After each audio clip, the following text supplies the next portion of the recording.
It's 30 years old and the most successful nameplate on the NASCAR circuit. On this edition of Test Drive, we take a look at the all-new 5th generation Chevrolet Monte Carlo. The Monte benefits from a stiffer structure that's tied together with a new aluminum front subframe. Its function is to provide a stronger platform for the powertrain steering and suspension. Suffice it to say it has the desired effect, as the vagueness of old is no longer an issue. The fully independent McPherson strut suspension delivers a comfortable ride whilst providing decent handling. Through the pylons, the Monte Carlo proved to be remarkably balanced for a large, fairly heavy coupe. Body roll is kept to a minimum, and considering the weight bias towards the front end, understeer is benign.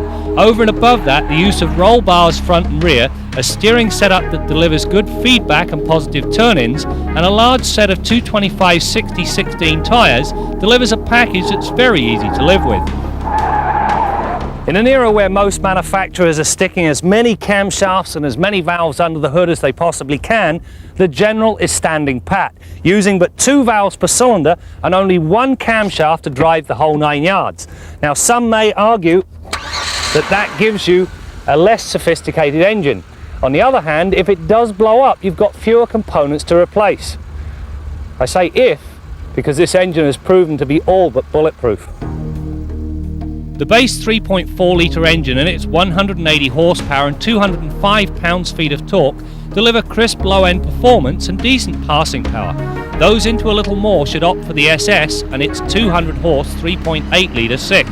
The only tranny offered is a smooth shifting 4-speed automatic that delivers prompt kickdowns and nicely spaced ratios.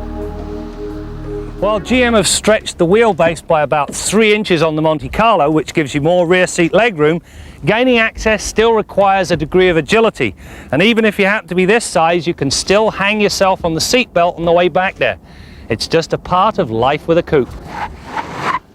The brake system has long been a bone of contention with many of the General's cars. The Monte's 4-wheel disc brakes and full anti-lock are significantly better than those of the previous car. The pedal is easily feathered and at the max returns stopping distances that measure just 109 feet from 80k. While the instrumentation, radio and climate controls are all quite attractive and certainly very logically laid out, there's a problem. The dash and the center console are dominated by a black and I'm afraid rather cheap looking plastic. The second problem, every time you go to back up you look for support from this seat and it just doesn't deliver. It's in need of a much better lock to keep it in the upright position. Quibbles aside, the Monte Carlo comes fully equipped, featuring air, power windows, locks and mirrors, plus a decent audio package and cruise control.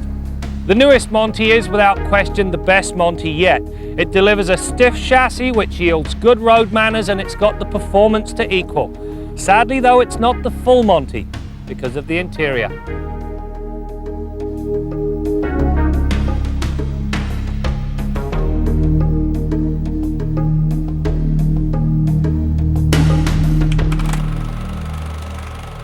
So here's the question, where were you 32 years ago? I know some of you weren't even a glint in your father's eye. As for me, well, I was in diapers but found time to get Motoring TV off the ground. And today I like to think we've got one of the best automotive video libraries in the world. If you agree, please give us the thumbs up and also subscribe. We'd really appreciate it.